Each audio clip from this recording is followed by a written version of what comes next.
Are we good? Just 1 second.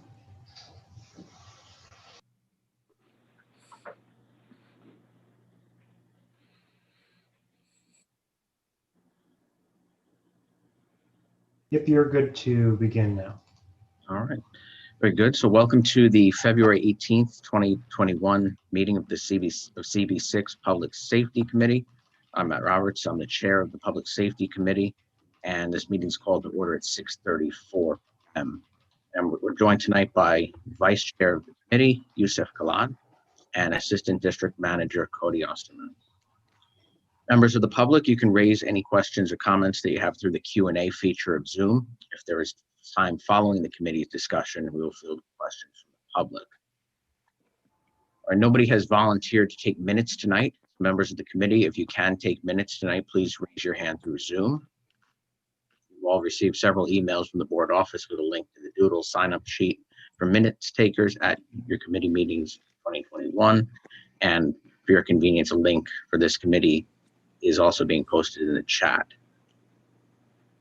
At the discretion of the board chair, each committee meeting must have a designated minutes taker and a designated backup just in case. So to eliminate the guesswork, please sign up for as many slots as you can, and the board office will determine, we'll figure out if more than two sign up. Matt, unfortunately, I had hand surgery and it's still painful to hold a pen, so I'm not going to be able to. Understood. No worries, Susan.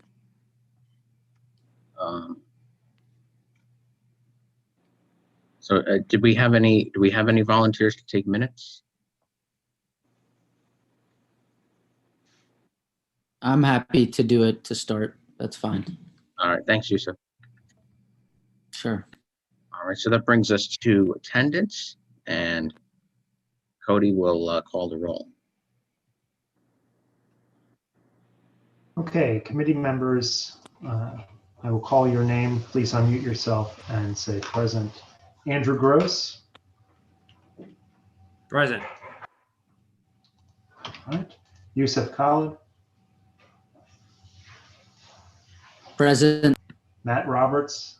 Present. Frank Scala. Seema Shah. Present. Sean Sherman. Susan Steinberg. Present. That's 5 of 7 members present, and that's a quorum. Thank you, Cody. So the agenda for tonight's meeting was distributed ahead of time by the board office and appears on the screen before you. Committee members, if there's no objection, we'll raise the agenda as stated. Members of the committee, if you object to adopting the agenda, you may raise your hand through Zoom.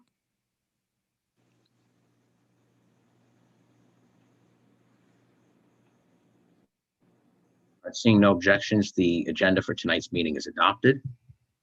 So we do have some ground rules to cover. This will be fairly familiar for those of you who are on the board.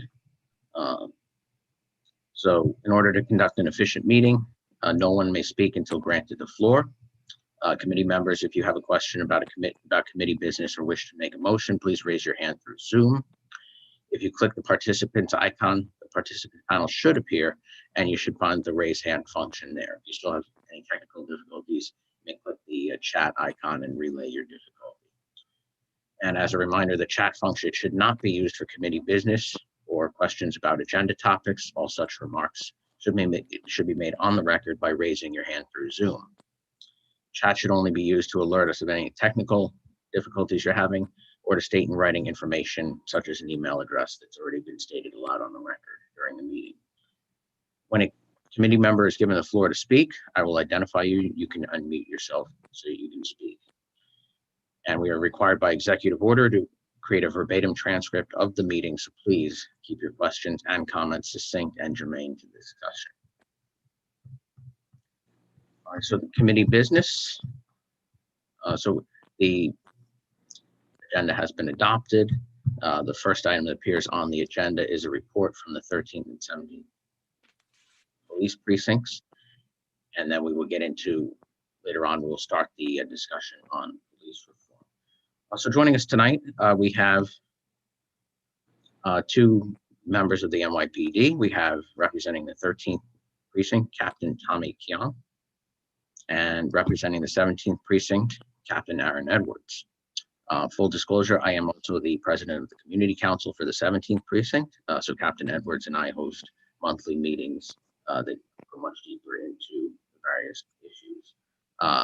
So tonight we will hear some brief updates from the respective commands, and then we'll take a few questions from the committee as time permits.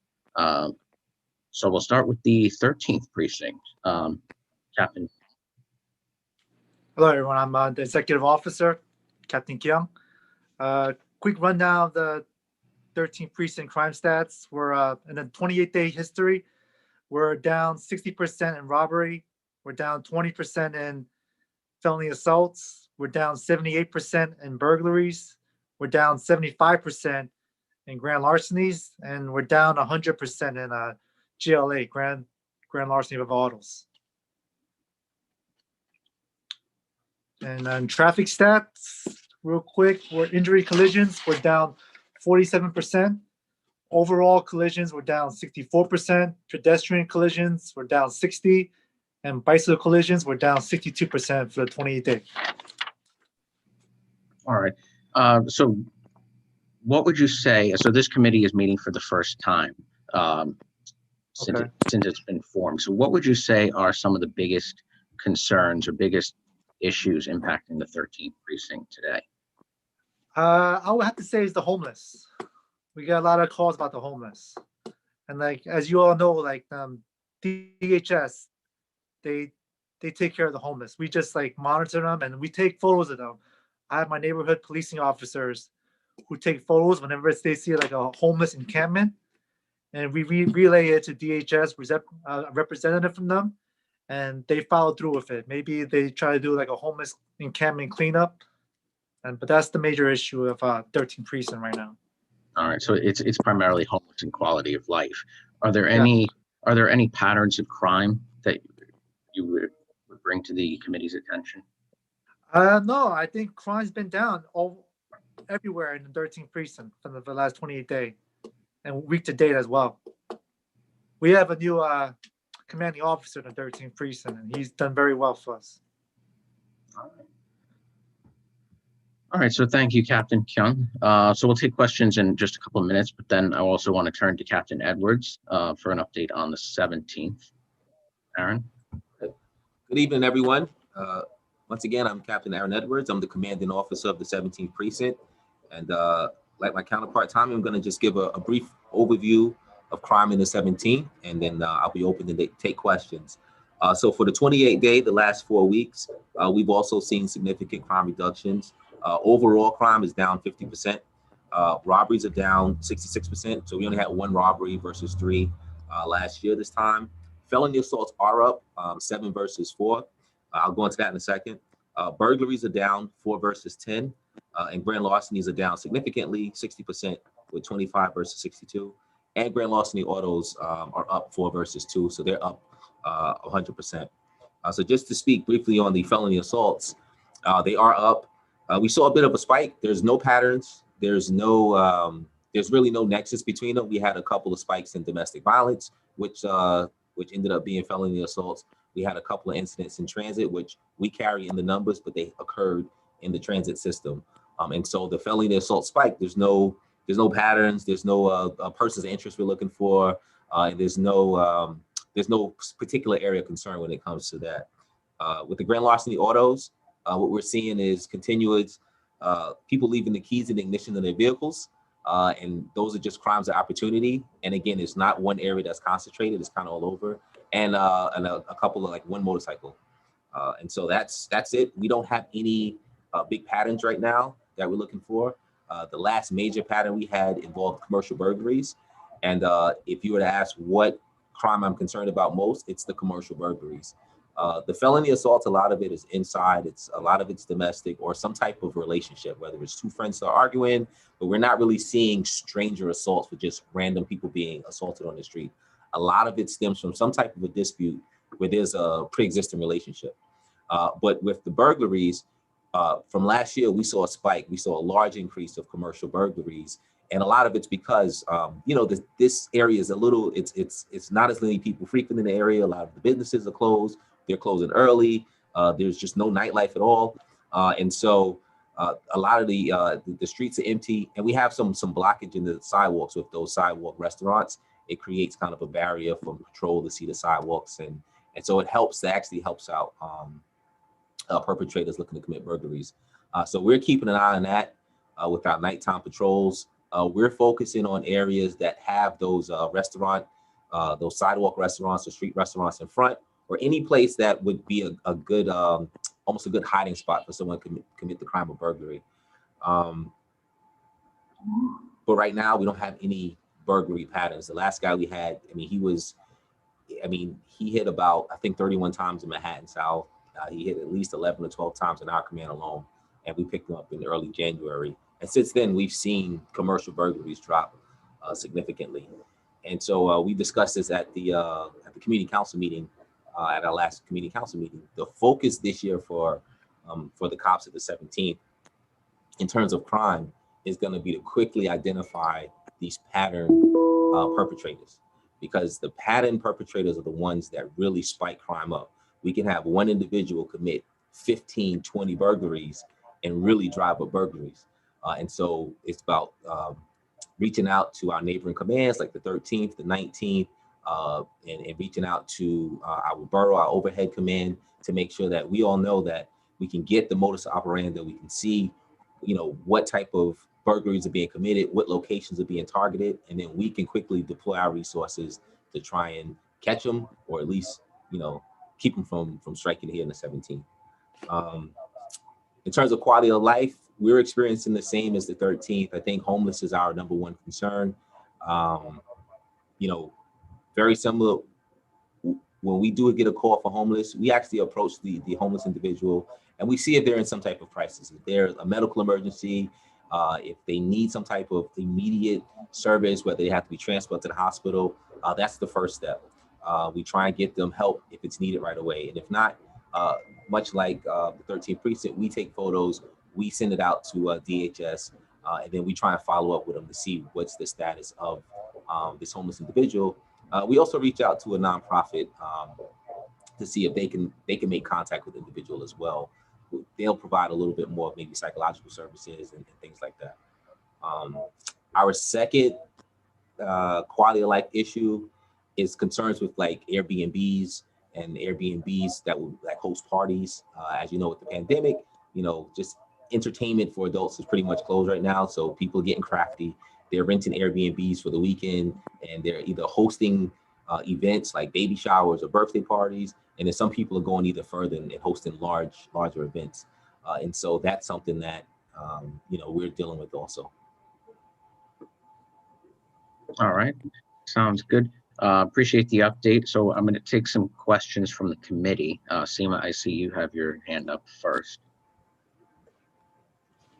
Hi, everyone. Thank you for joining us today. I had a very basic question, and I'm sorry I'm not as knowledgeable. Could you share the parameters of the 13th precinct and the 17th precinct? Sure. So basically, the dividing line is 30th Street within our district. So south Okay. it would be the 13th precinct, and north of 30th would be the 17th. Thank you. All right. I see we have a number of hands up, so I'll go to Yusuf.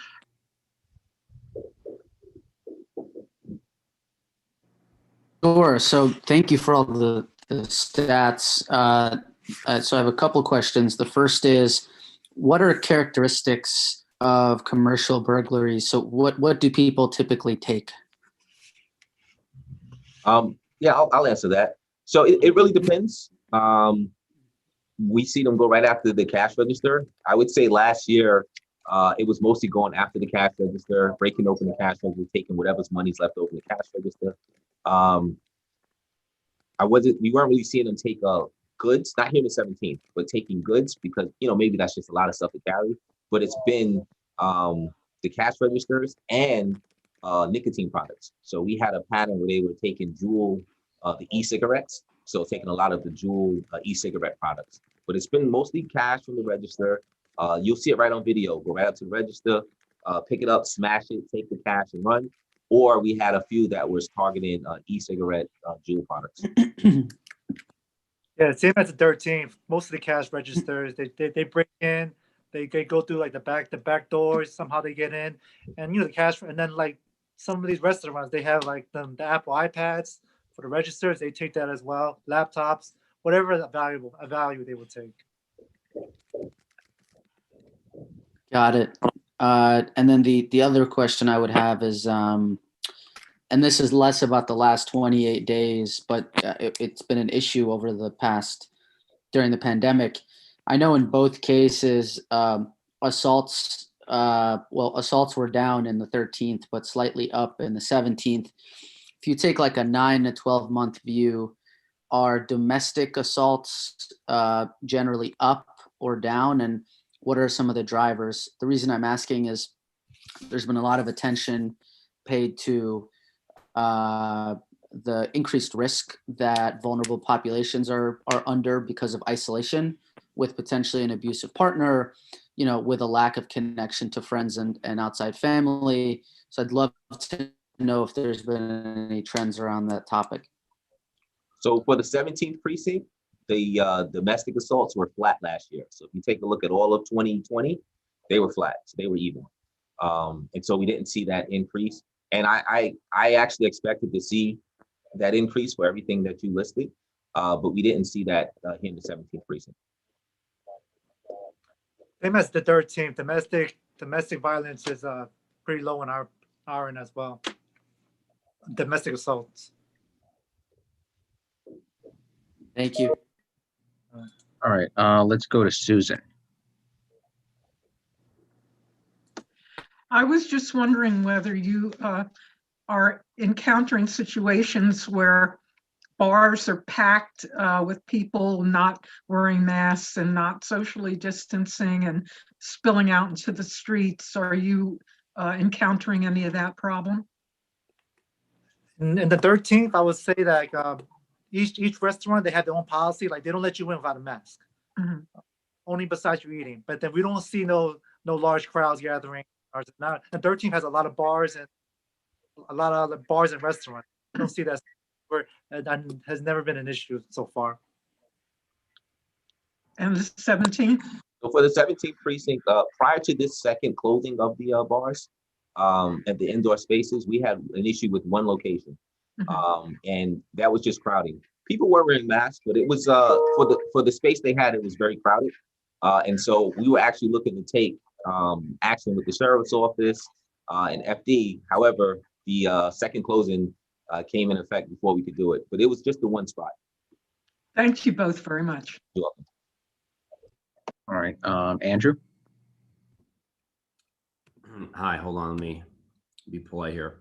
First of all, I just want to start by saying how much I appreciate, not that we have this committee back, but that we have two senior executives who joined. So I just want to say that's fantastic. And, over the summer, in my personal opinion, I think it was unfortunate that, some members of another committee of our board, voted to defund the police. And I think this is an important opportunity that we have to interact with the leadership in our part of the city to build that level of confidence and communication with the police. This is very, very important. So I really appreciate what you guys do every day. That's the first thing I just wanted to say with that opportunity. Number two, my question is, to both captains, you really described a pretty good situation right now. Crime is down across the board, both precincts, in a lot of different ways, which is really an improvement from what we saw, over the summer, obviously. My question is, it sounds like things are going right. Why are they going right? And I think that we need to know why they're going right so that as this board continues to look at law enforcement and policing, we can think about how to support maybe some of the things that you all are doing or some of the changes that you've been instituting. So that's my questions. How can we support you guys to make sure we keep crime going in the right direction? Well, I'll answer from the 17th standpoint. So last year overall, as a precinct, we saw crime down a lot here in the 17th.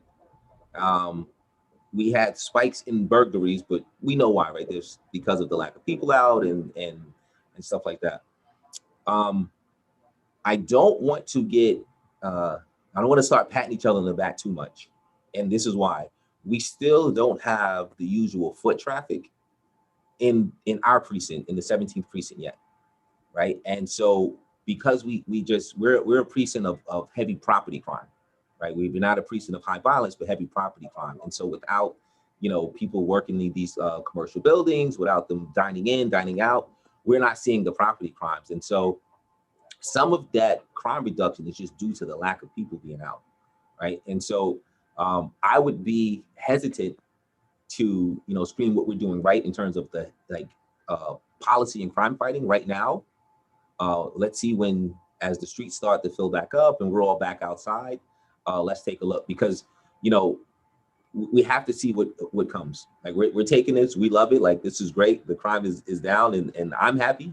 I know you guys are happy. And a lot of incidents that are happening that are newsworthy are have a lot more focus just because there's just less people out and there is actual less crime happening here. But I wouldn't make that conversation right now while we're still we're not outside fully yet. I hope that makes sense. And also thank you for the kind words. We feel the support. The cops here, I know I can speak for the cops at the 17. We feel the support, and so I know it's a broader view of the city and there's a lot going on in different areas, but I know here the cops in the 17 feel the support, and it's definitely appreciated. So thank you. I have to agree with Aaron. Aaron hit it right the nail on the cough. Pretty good explanation of why everything's going down. Yeah. All right. I see Kyle has his hand up. Thank you, Matt. Again, just want to echo the sentiments. Thank you to both of you, to both of the precincts for the work that you're doing on a daily basis. We do really appreciate it. I have a question that you both mentioned that your number one calls right now are about homelessness. So I was curious if you could provide more detail on that. Is there any criminality that you are seeing with the homeless, or is it just that you're receiving number one calls about the homeless? Or if there is some connection between the homelessness and criminality that you are observing? For the 13th, most calls for the homeless has to be like they're loitering in a vestibule or in a bank. So they usually call 911 about that, and then we usually go there and we ask them if they want to go to the hospital or they need shelter or anything, and then the patrol cops usually handle it. And then, but they're usually compliant. They just leave.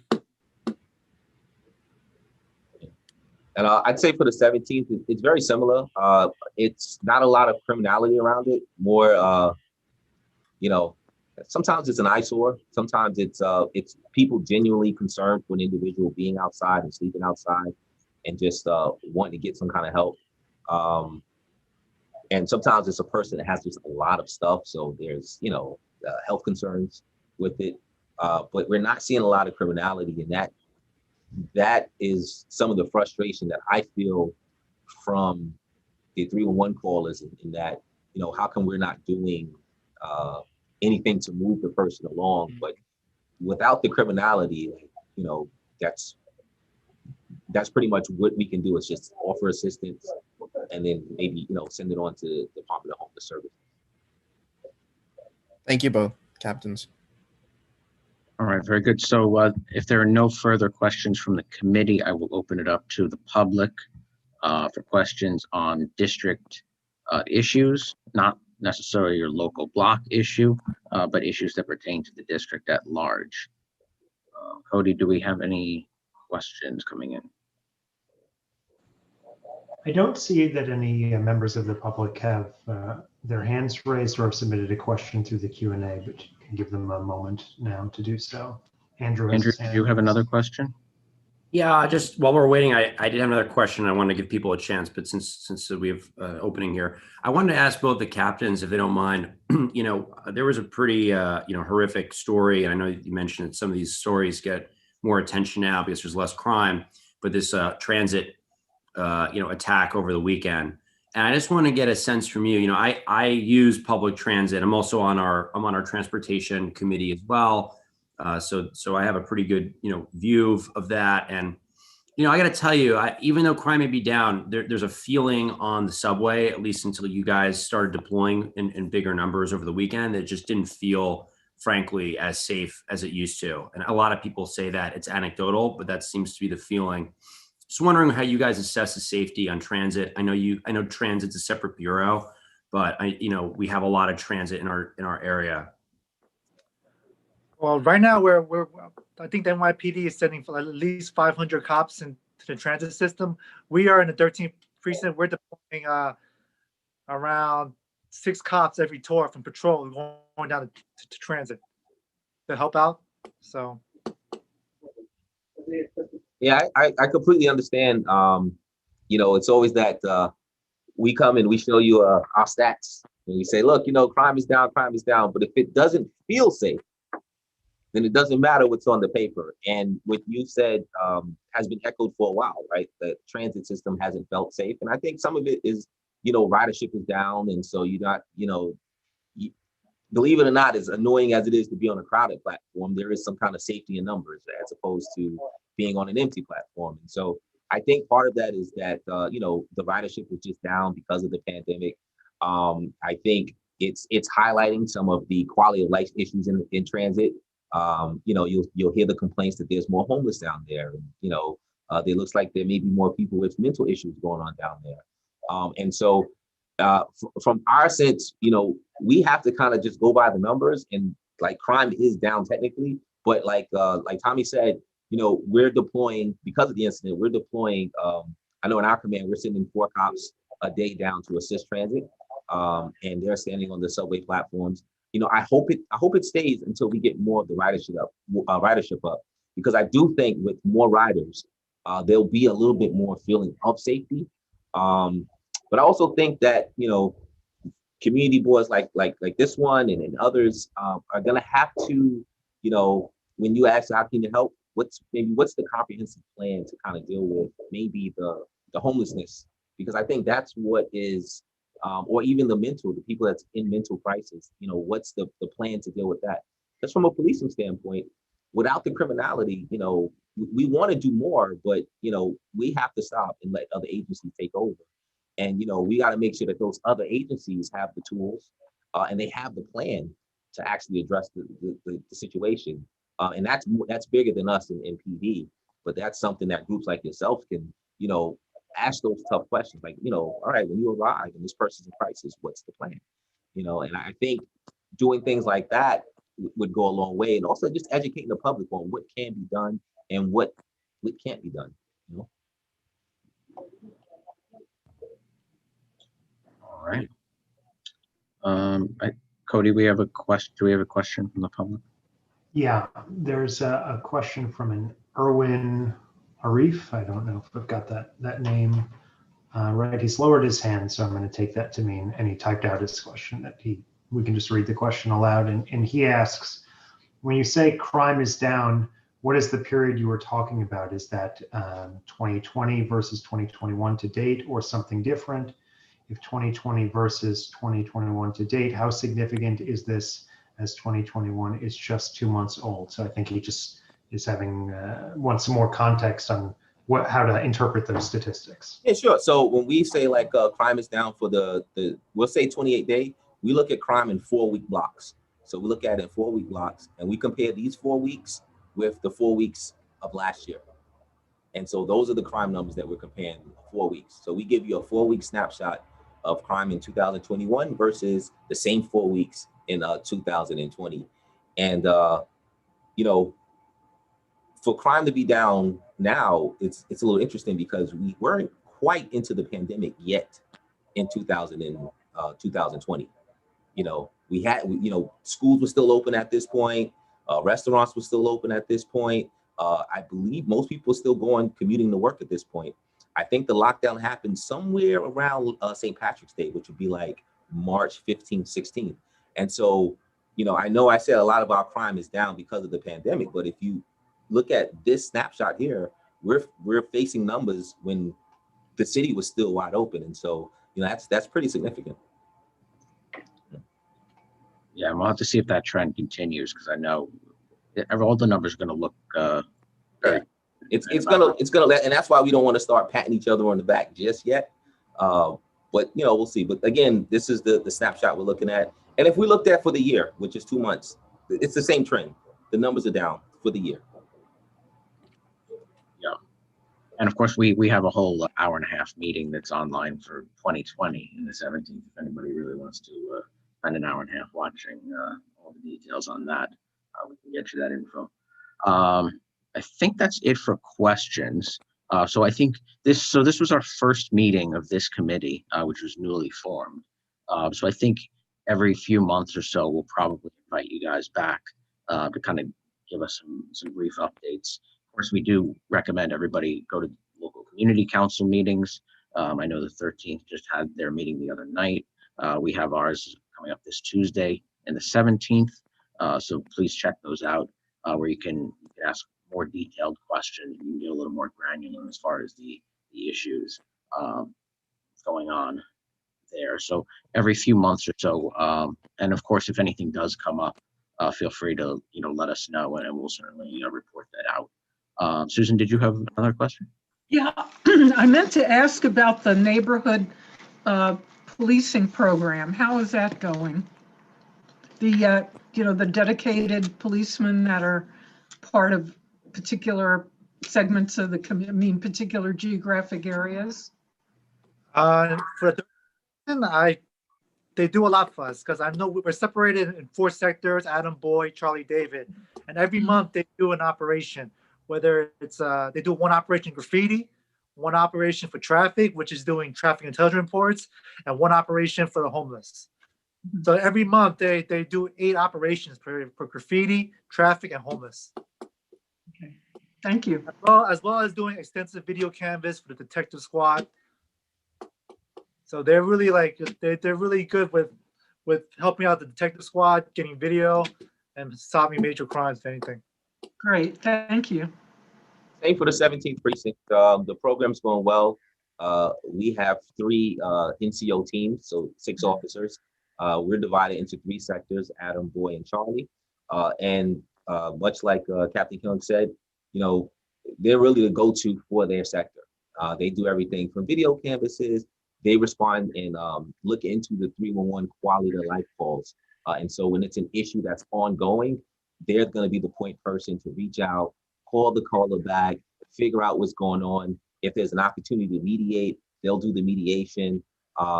They're going out to speak with the homeless. If we have a chronic location with homeless, they'll know the homeless by first name. And they're the ones that's doing those referrals, taking the photos. So they're really the go-to for a particular sector. And it's a really strong program.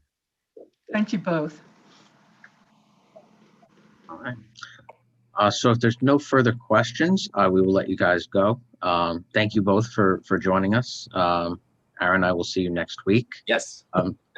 And Captain Kyung, great to chat with you. I will also be meeting with the CO the 13th next week. So looking forward to that. Thank you, guys. Have a good night, everyone. Thank you. Take care, guys. All right. So then we will go to the second agenda item, which deals with police reform. So what I want to basically start the conversation here. So I know there's sort of an official timeline out there. So hopefully you guys are somewhat familiar with the issue and the context behind it, how the state is asking all municipalities to come up with a plan for various aspects of reform. Very complicated stuff. So Cody and Kyle, feel free to jump in if there's any new developments that I don't touch on. But basically the state wants a plan from the city, which is based, from what I understand, being led by the mayor by April 1st. So from a timeline perspective, just keep that in mind. This is our only meeting before the next full board meeting prior to April 1st. So understanding that, I do want to get some community feedback on the record and give the committee a chance to put forth something to the board. But I think next month will probably be more likely time frame to pass a resolution. So tonight, I just wanted to kind of intro the conversation.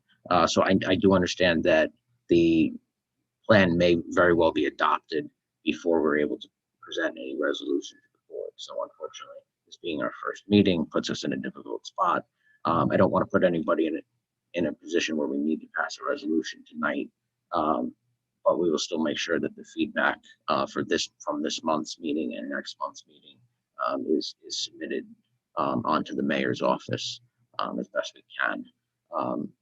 So does anybody have any, and I know there's a lot of technicalities in some of the documents that have been circulated, and some of the goals here, but it's really, there's a number of goals. So we want to kind of get some perspectives from the community as far as respect and everything, as far as different building trust, legitimacy, and just new long-term structures here. So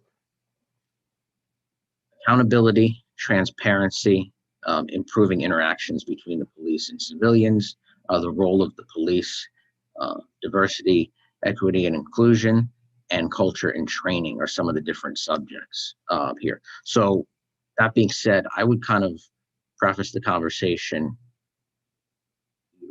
What do we see from a Community District 6 perspective? What's working well, and what are some opportunities for improvement? So does anybody have any opening thoughts on that?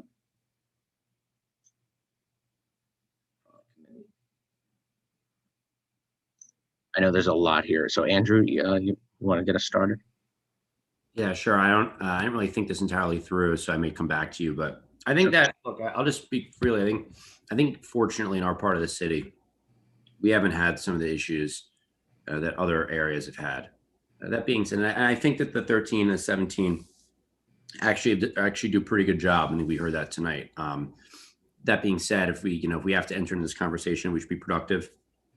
My view is I think we should focus on, I think this is in general agreement, anything to advocate for more training and cultural awareness, I think is helpful. This is my personal bias speaking at this point, but clearly I'm, not in favor of, defund and those actions. I don't think they're helpful. But I think that conversations where we're encouraging, PD to go and be more culturally aware and sensitive, I think is good. I think that's just good across the board. I think that's at this point almost like standard operating procedure for where we need to go. I would argue that I think one issue we may want to focus on, Matt, and include specifically, if we call it an area of respect, I think is placard abuse.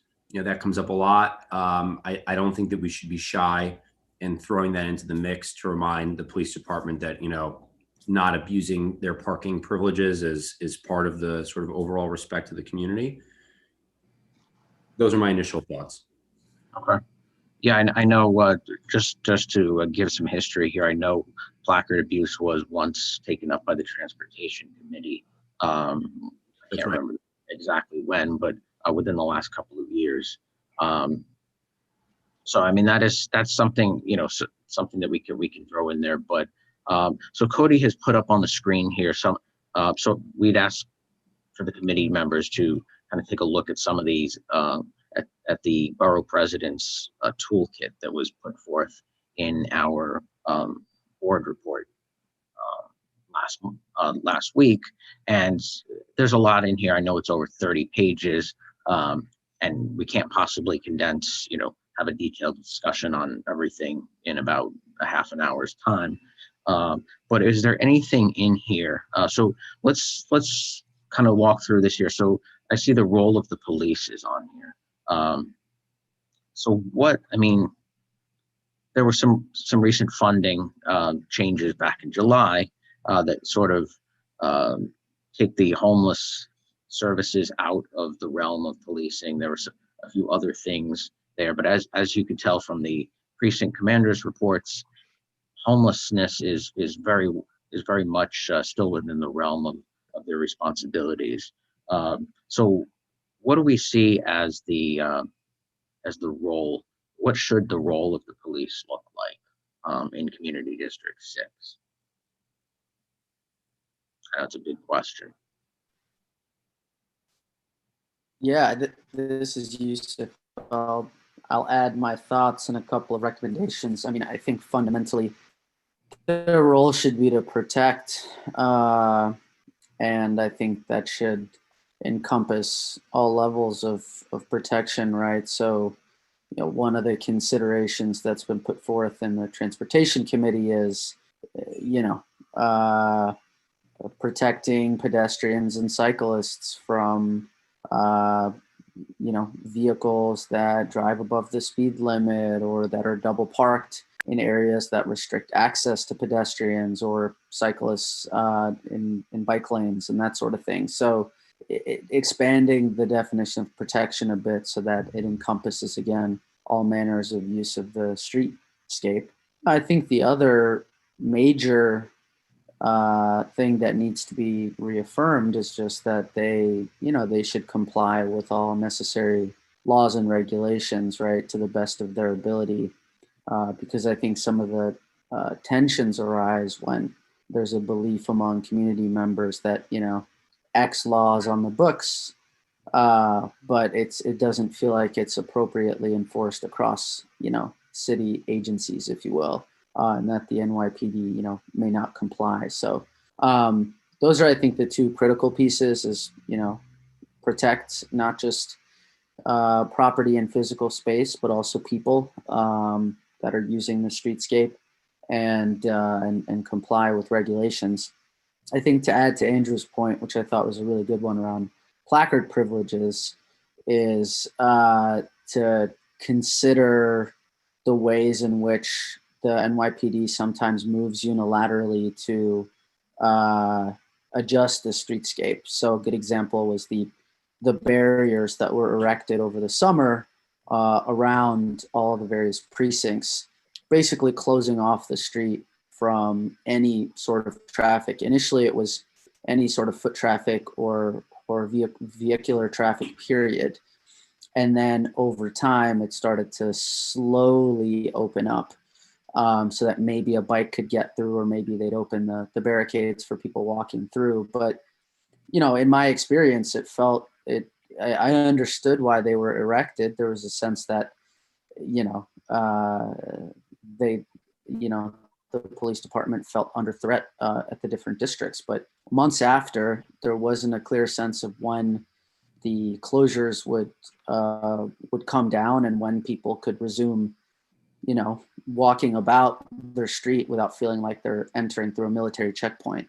And there were concerns through the borough president and others that this was erected without any sort of consultation, right, with the mayor's office, with city agencies, with residents, with elected officials. And again, that made for confusion about when they would come down, when it felt like the cause for them to be up had ended, right, which is, you know, protests had ceased and the city was sort of at a normal state. So that's, again, an indication of a practice that it didn't seem like, you know, it was fully compliant with city regulations.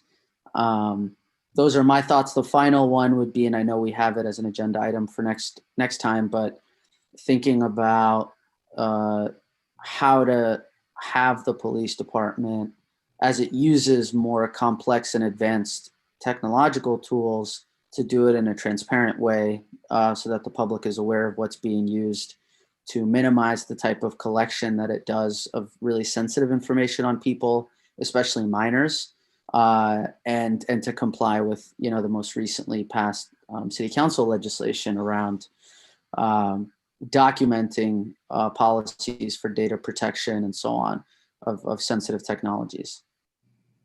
All right. Good points. You covered a lot there. So we went a little bit into accountability and certainly into transparency, in addition to the role of the police.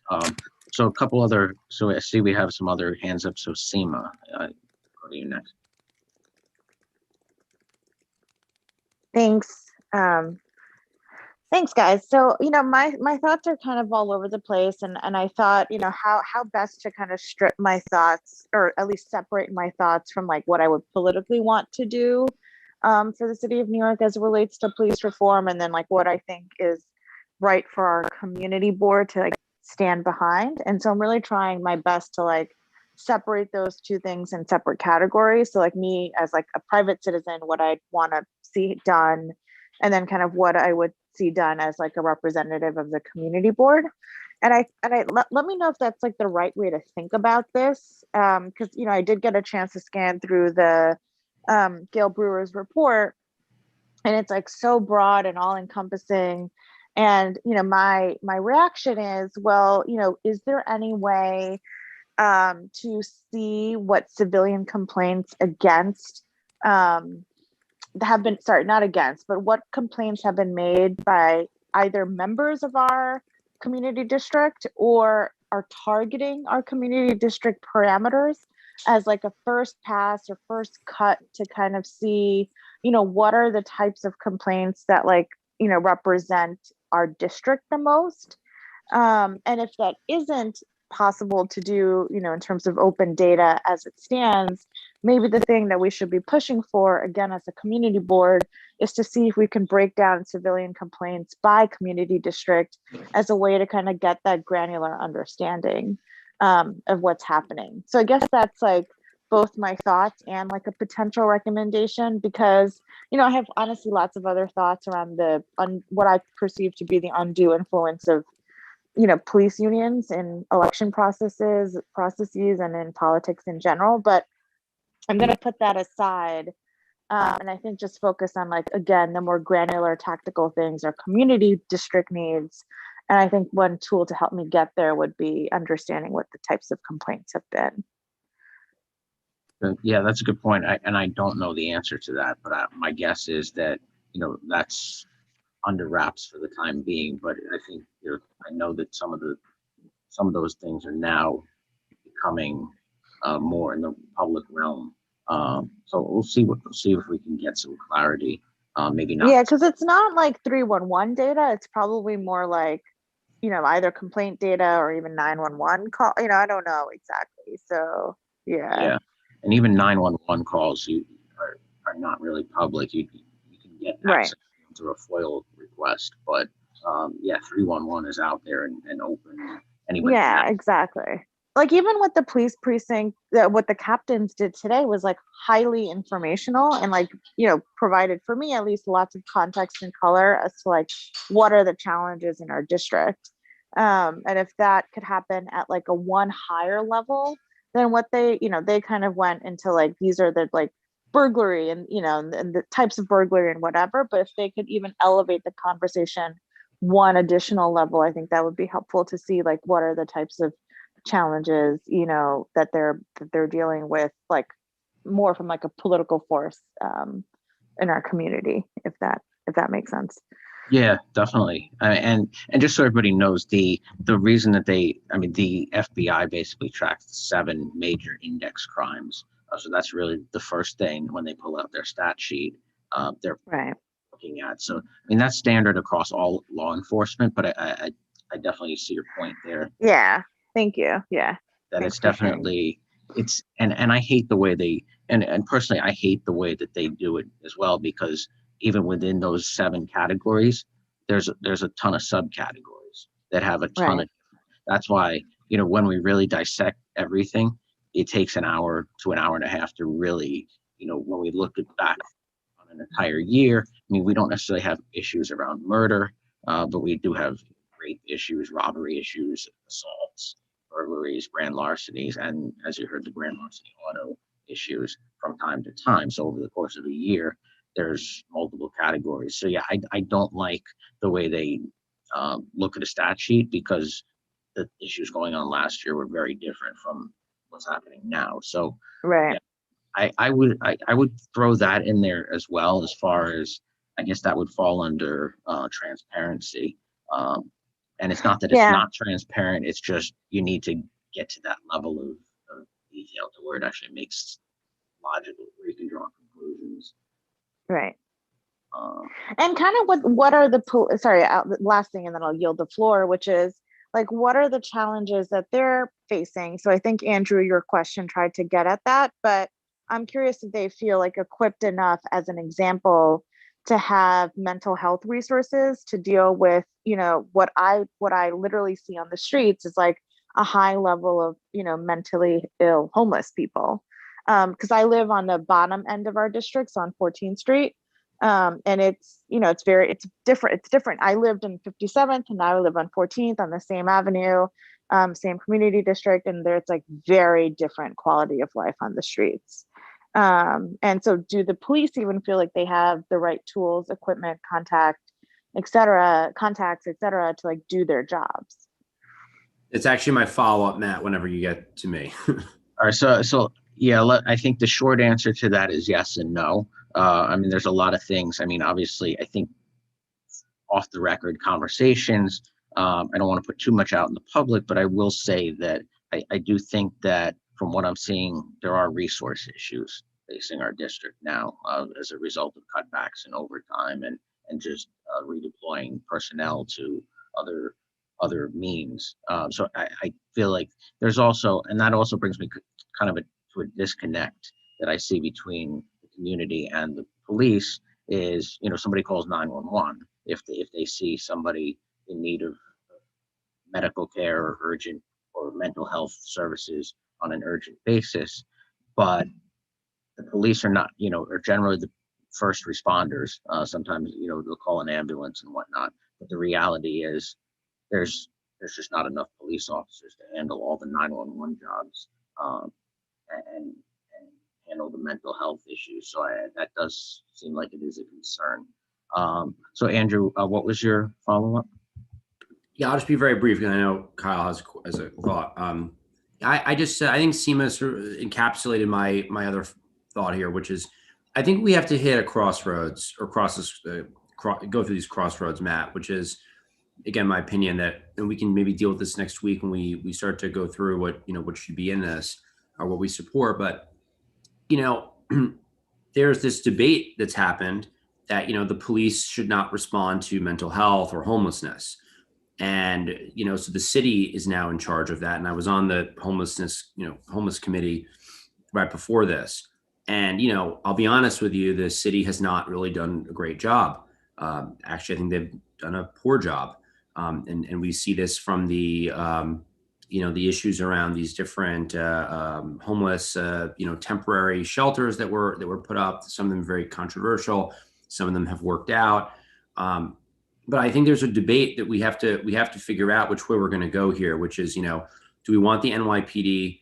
How much power do we want the NYPD to have in terms of dealing with homelessness and mental health? You know, what is their job, and what is the job of the city? And what should the city be doing to back them up? Because it really seems like the police are not getting the support from the city right now in terms of the homelessness and the mental health. They're basically being told, Matt, and correct me if I'm wrong, that they should be hands off primarily, but then because they're hands off, the city itself is not really dealing with it.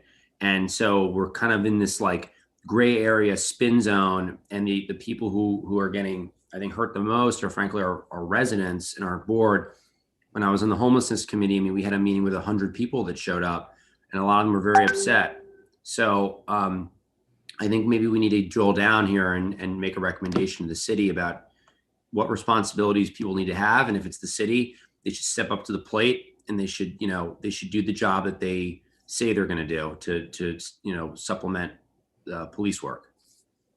Yeah, I mean, it's a couple things on that. So yes, I mean, as of July 1st last year, DHS was now the lead agency for homeless services.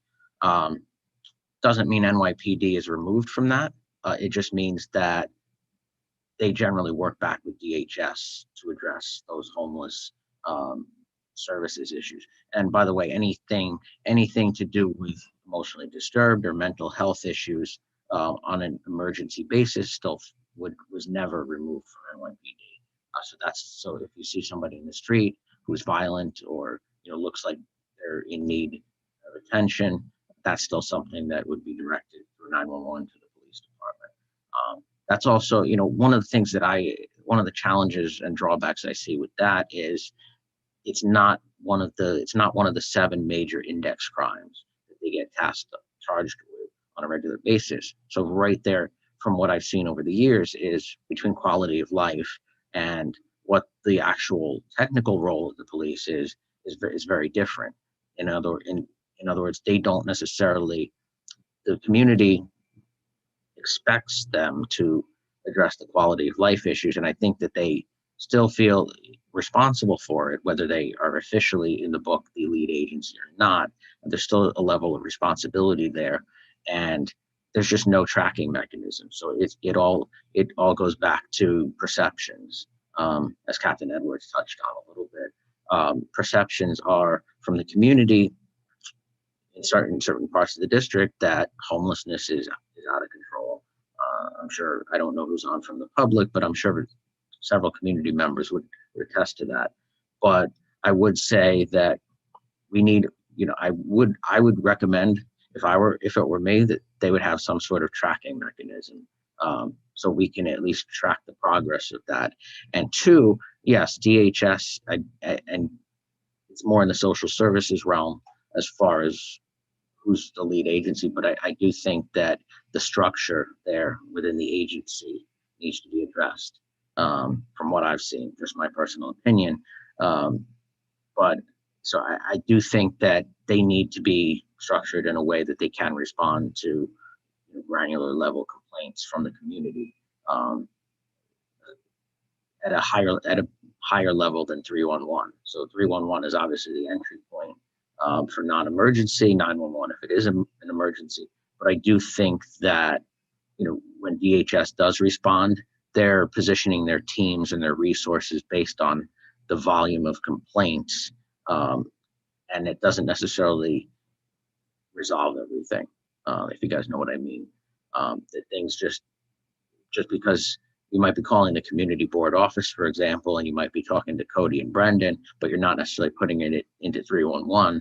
So when they look at their high level data as to where the complaints are generated from, they're missing things. So it's just, there's a lack of clarity there. And I would also add that there's a lot of confusion between, you have the outreach providers, so you're Breaking Ground, BRC, that respond to some of these. You have DHS, you have the police department. There's just too many cooks in the kitchen, from what I see.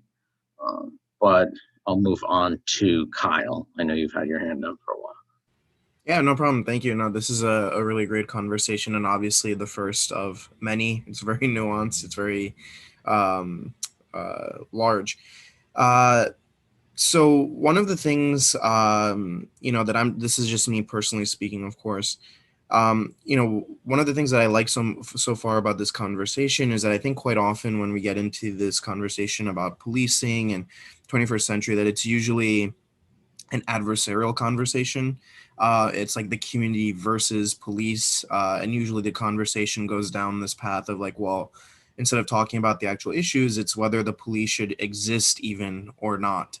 And I think, one of the things for context for the conversation is that the police will exist as a city agency, that a law enforcement agency is necessary to make sure that, our communities are organized and law abiding. But I think one of the things that we're all agreeing on as well is that there needs to be reform, that there needs to be changes to make sure that we are actually serving, protecting the community and being supportive of community, and, just being top notch.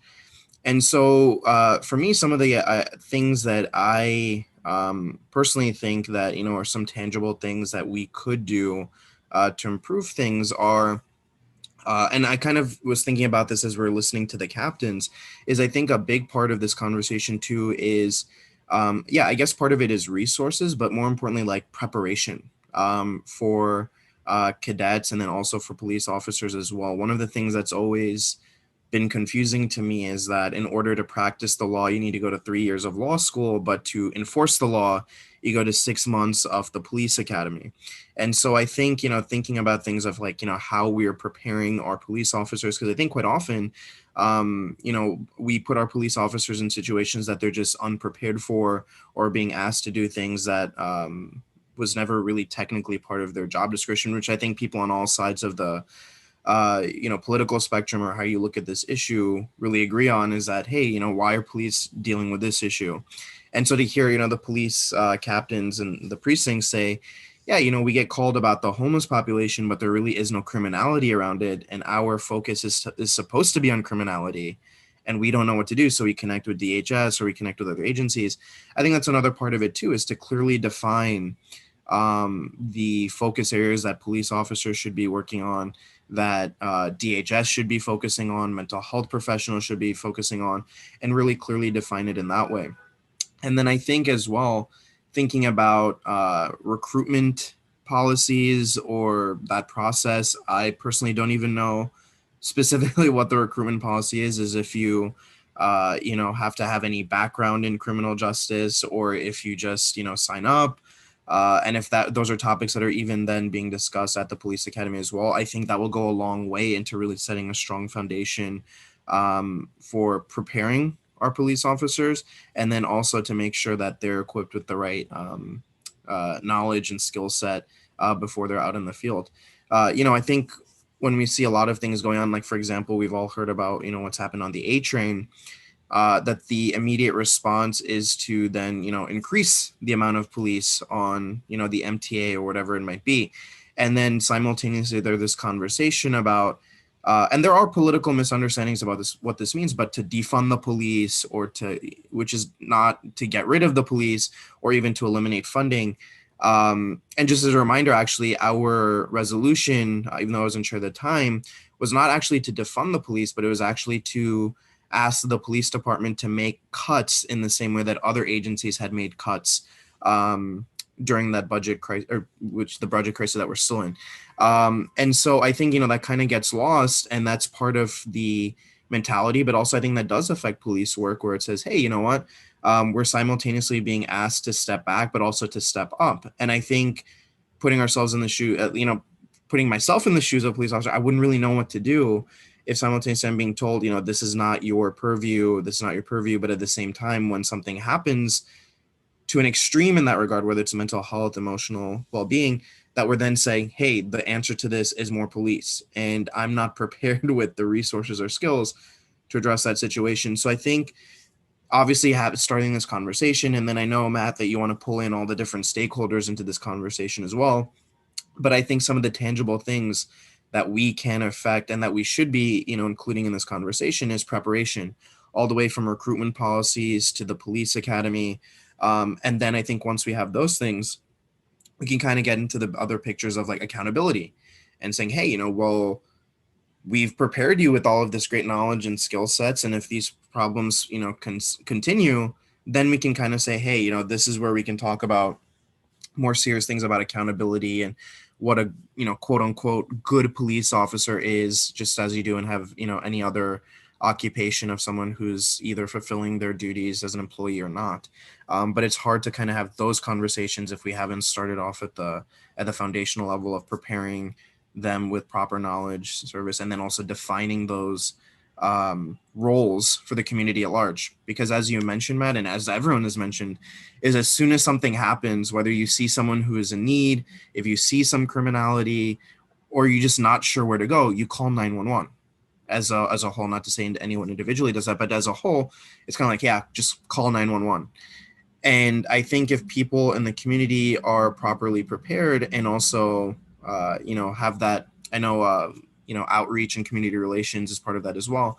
So whether it's, building in cultural competency into police academy, but then also for the community at large to say, a lot of people comment on what policing is, but they don't know what policing is. And, Seema was hitting on this as well, to hear even stats communicated to us, through this community board meeting really puts forth a lot of understanding and context for the work, that our police officers are doing on a day-to-day basis. And so I think there's work on both sides, but obviously, like, what is policing? There are things where like, hey, let's cut this out of the budget. Let's cut this out of the budget.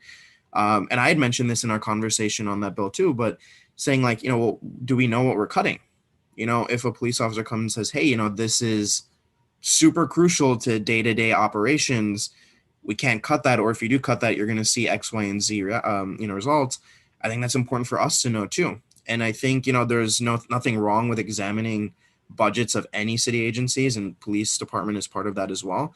But to know when we're looking at this budget, what is necessary, how this plays into day-to-day policing, I think it's an important part of the conversation too.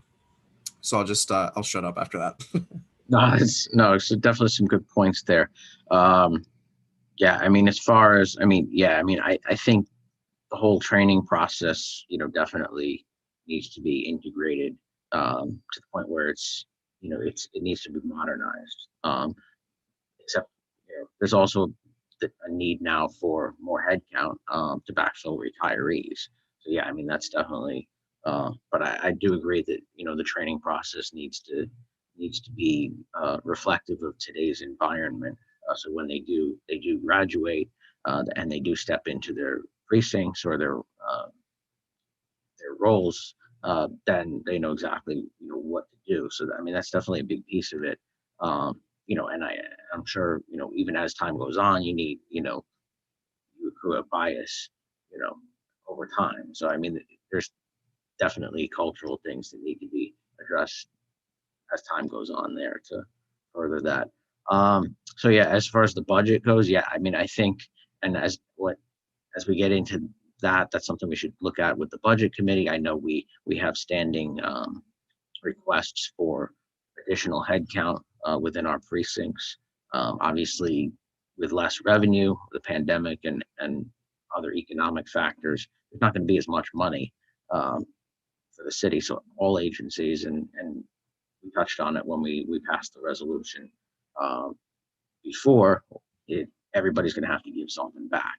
But to your point, what are we giving back on the policing side is something that we really don't see necessarily. I do know from my dealings with 17th precinct that over time cutbacks have hurt our ability to respond as to certain issues as quickly and efficiently as we like, but it's tough.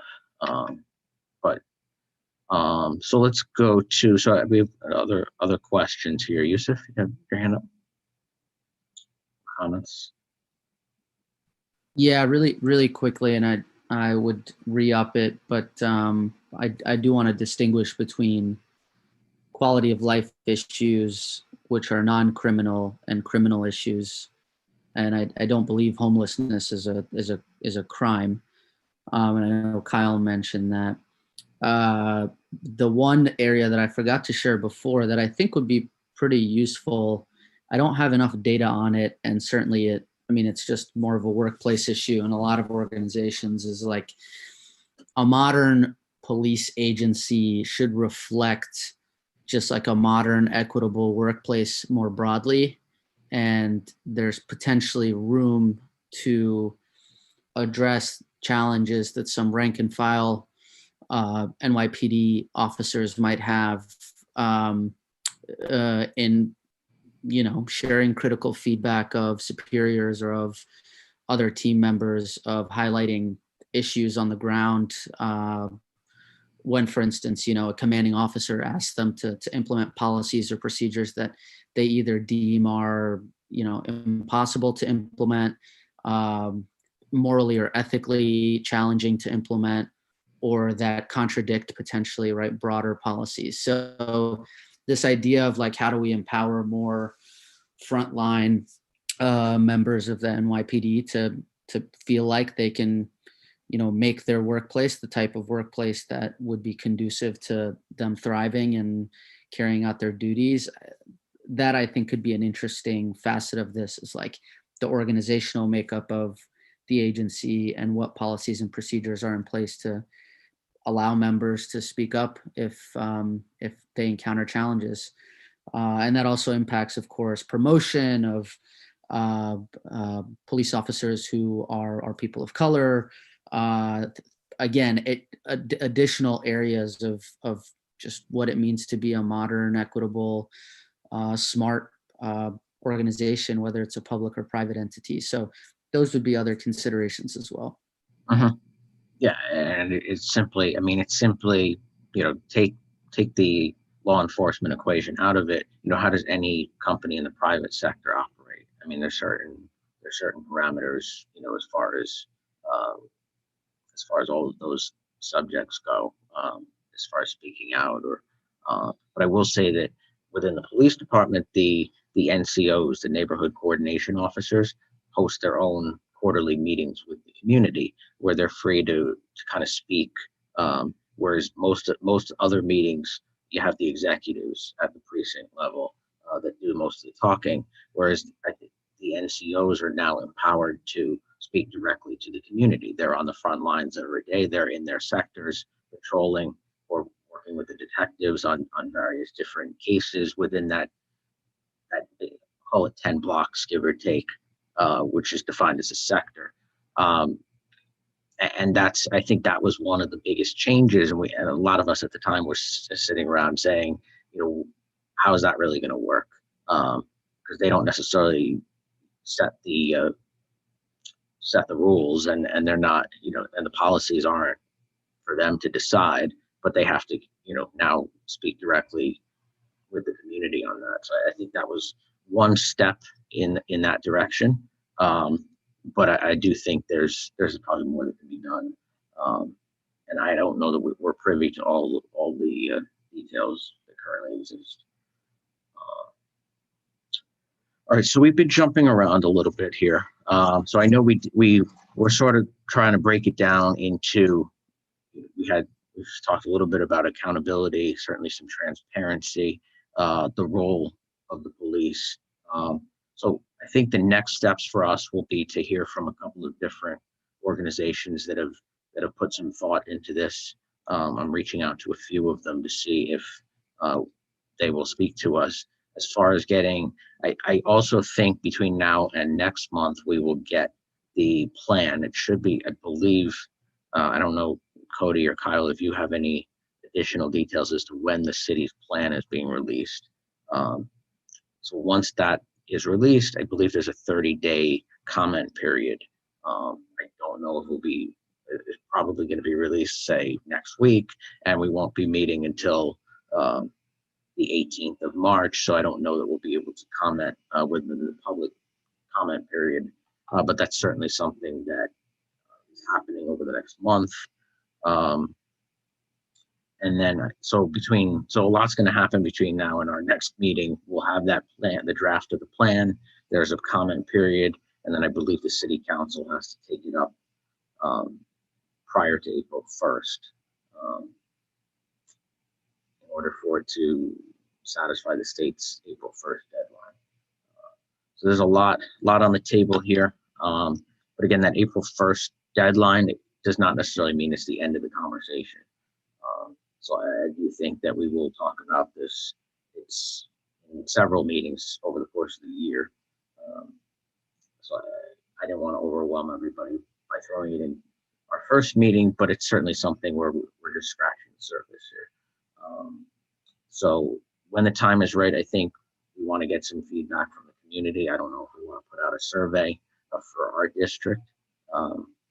Cody, feel free to jump in, or Kyle, if you think that's a good idea, bad idea, just to kind of get some, what does our community see it as some of the challenges? I know there's only 8 members of the public that are still on this call, so I don't know that we're going to capture the state of Community District 6 opinion there. So I would want to get some comments and some feedback from the broader community as to what challenges they face, what do they see as the biggest opportunities, and then from there we can kind of condense it. I think you guys came up with some good points here. Certainly get us started. Any comments on that?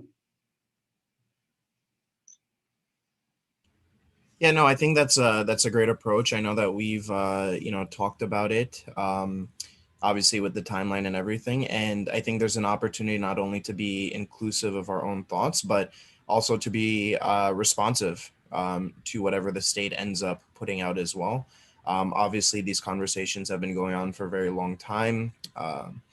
And obviously this past or 2020, there's been a lot of obviously social justice and movements around, again, this topic about what this looks like. So that has definitely been incorporated.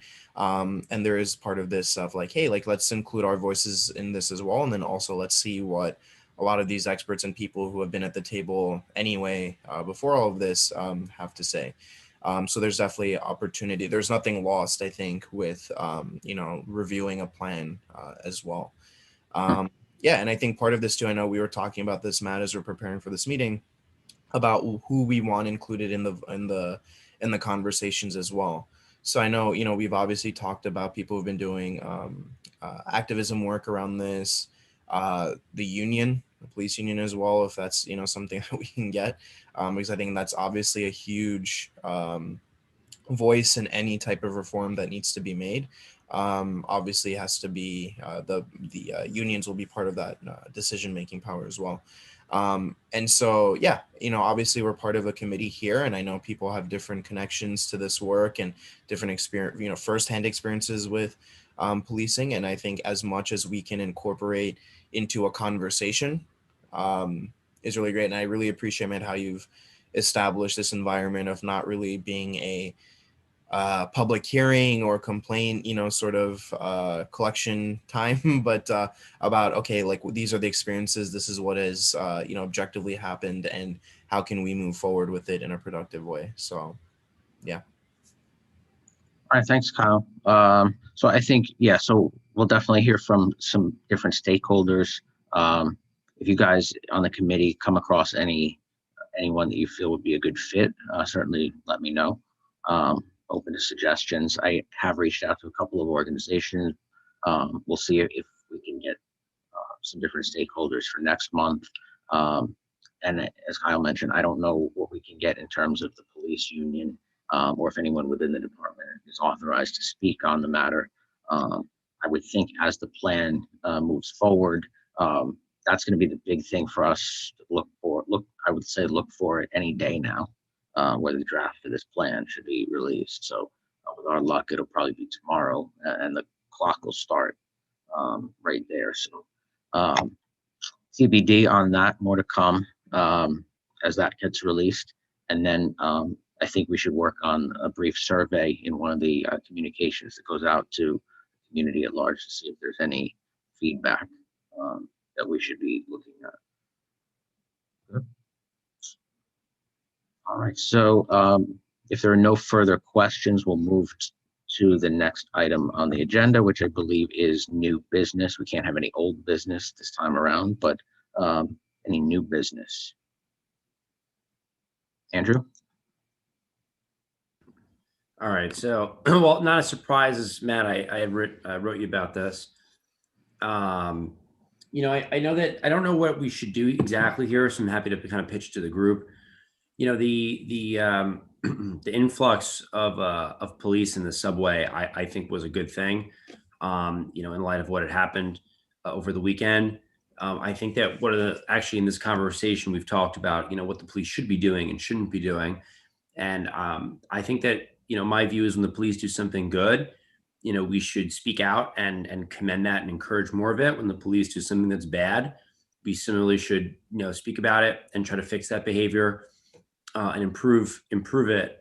So my question is, should we either do a resolution or write a letter maybe that just supports the NYPD's decision to put more police into the transit system? It may be something that we want to see longer term. I think it's sort of interesting that last summer when there was a lot of opposition to the police, now when there's problems, everyone is realizing that we actually do need police. This should be done the right way. So I'm just sort of pitching here. Is this something that we would want to support or, act on? So I mean, I'll open it to the committee for comment on that, but I would say, they've agreed to put more police officers, 500-600 more police officers in the subway. I mean, again, I don't know exactly where they're coming from, and as anybody who rides the subway knows, you see them on one end of the platform doesn't mean they're going to be effective on the other end of the platform, or if they're in one train car there's 9 other train cars where they're not going to be. So I don't know. I mean, I just don't know what the expectation level is around, having more cops. I mean, obviously, more visibility should make people feel safer, but there's just too many. The transit system is very hard to control. So, I mean, my personal opinion, it's a step in the right direction. But again, it's really going to be on the ridership. Ridership is not, as far as I can see, the subway system has not had more than 1.8 million people in a day, which is a drop in the bucket from what it was prior to the pandemic. So, Matt, can I just respond a little bit to that? I know Sure. my feeling is that, I think that, I don't know, my opinion is I think it's good to speak out when the police, as you said, have taken a step in the right direction. I don't expect that we're going to solve, I think it's unreasonable to expect we're going to solve, policing in the transit system in one shot. I think that's obviously, I agree with you, Matt. That's a highly complex issue. But, I got off the train yesterday. There were cops on the platform at Times Square. And I said, like, this is good, right? Like, I felt good, and I think that as we rebuild the city and our tourism and people start to come back, right, people want to feel that safety. So I think that if they do something good, it's good for us to speak out. That's my personal opinion, even if it's very general. But I'm happy to hear what the consensus is on this, and it can go either way. So I just want to jump in to just provide some context. I know it's going to sound like some boring logistical stuff. And obviously I'm not on the committee as well. So anything that goes forth obviously has to be brought forth as a motion and seconded, and then of course voted on. So just in terms of context, the way I think about it at least is, this is a tactical decision by the police and obviously the mayor of the city. And thinking about, do we want to comment on every single tactical decision that's made by the city? The second thing is also thinking about, well, what is considered good and who is that good for? Do the police officers even think that this is a good approach? Is this something that they want to be doing? At least for me right now, speaking objectively, as not part of the committee, I would say, I don't know what the police think about this. Maybe there was a lot of pushback to say, hey, you know what, I don't want to be on in the train system as well with the, whatever's going on, or this doesn't seem to be effective or whatever. I don't know any of that. It very well may be, it very well may not be. So to me, as someone speaking from the outside and saying, well, I don't know if we have enough information about this, and also it's a tactical decision. Do we want to, comment on every single tactical decision that's ever made, is also, again, up to the committee. But I just wanted to provide that context to the conversation, not push it one way or the other. Yeah, that's fair. I mean, I think given everything that's going on, I think we have to ask ourselves, is that going to solve the problem? And I think it's too early to know the answer to that. So I mean, it's a tactical decision, but it's part of a larger problem. So I think the end goal needs to be solving the problem, or at least, and what does solving the problem means? Does that mean we go, 30 days, 60 days without any major crimes occurring in the transit system? I don't know how you would define success there. But I think it's a little early. Seema, you have your hand up? Yeah, just to kind of echo Kyle's comments, like just +1 to Kyle, because there are going to be many decisions, that are made, especially during this time, and that haven't been made during this time, that I don't want to, I guess, enter ourselves into the game of like saying, good job, bad job for, everything as it relates to the NYPD. So I say we don't set that precedent, because I think it could be a slippery slope down the road. Yeah, I tend to agree. I mean, between now and next month, who knows how many tactical decisions are going to be made, and but I think it can be part of a broader statement. Once we encompass all the community feedback, maybe the transit system does get a mention in there as activity warrants. But the police department is an agency that's more reactive. I know we're always saying, well, can they be more proactive? But the reality is, crimes and trends occur, criminal patterns emerge, and they fight them. So it's really, that's just the nature of what they do. Additional comments? Those are fair. That's fair commentary. So I appreciate it. Yusuf? One small point, and it doesn't change the decision, but I will say that this move, while it is a short-term move, does connect to one of the broader strategic changes that have happened with MTA policing over the last couple of years. And that it's the only counter that I would make to what was shared, or rather the only comment I would make that's additive, is that when there are big decisions that are consequential, major policy decisions, things like, for instance, the governor's decision a couple of years back to increase police presence in the subways by 500 officers net new. I think those are opportunities for us to potentially present something. So, but I think I fully agree with the direction, which is kind of wait and see, right? Transportation is important. This should be part of our broader observations, but it's too early to tell. Yeah. All right. Sean, you have your hand up? Yeah. Hey, Matt and everybody. By the way, I'm new on this, although it's a new committee, new to this area and the community board. So good to be here with all of you. I agree. I mean, I think, Andrew, what you're saying makes a lot of sense. I also agree that I think it sounds like we all think it's kind of important to get a good idea of the big picture as part of this into before we were to weigh in. I guess, Matt, one thing just with what you're saying about, the police being reactive, I think that's kind of part of what we're trying to talk about here, at least is how I understand it, and whether that's always what it should be or ought to be, or whether we are talking about whether there's ways that they can just be kind of more involved in the community, and whether that's part of safety, so that's just kind of, I think we all feel that way, but I think that's part of what I think is interesting about this, is trying to reimagine it a little as maybe a little less reactive and what that would look like. Yeah, and I think it's definitely, there's always a battle between reactive policing and proactive policing. And I think when proactive policing goes too far, that's when people feel the need to push back. And it pushes everything back into more of a reactive nature. You could use the classic example of, in the outer boroughs, you have a cookout in the neighborhood. The police know, there's a possibility of trouble going on. And do you go in and try to prevent something from happening, or do you kind of stand back, let things unfold, and then if something does happen, then you take action? So it's always a battle line over history. I guess what I was just saying was a little bit more not proactive policing as much as like community engagement, and just like that being a part of it as well. Like not necessarily going in, and sticking your nose in, but just like whether there's social aspects or just like having your finger on the pulse, or just, social services aspects. I don't know whether that's all kind of within the idea to avoid crime from developing in an area, rather, and get that understanding.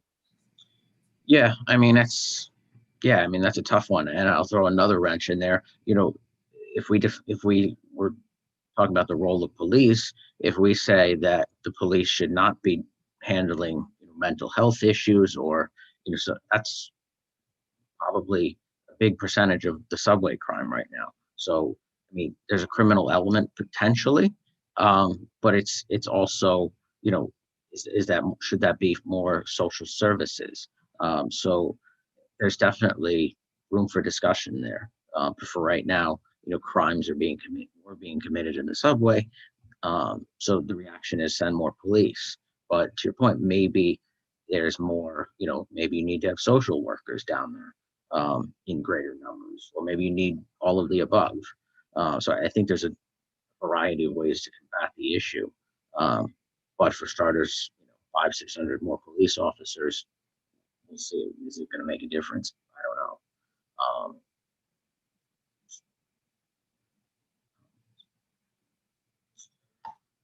All right. Any other items of new business? So there was no motion made on that, so it'll stand as committee discussion. So any other items of new business? Hearing none, is there a motion to adjourn? Motion to adjourn. All right, Seconded. very good. So we'll leave it there and adjourn the meeting at 8:03 p.m. So thank you, everybody.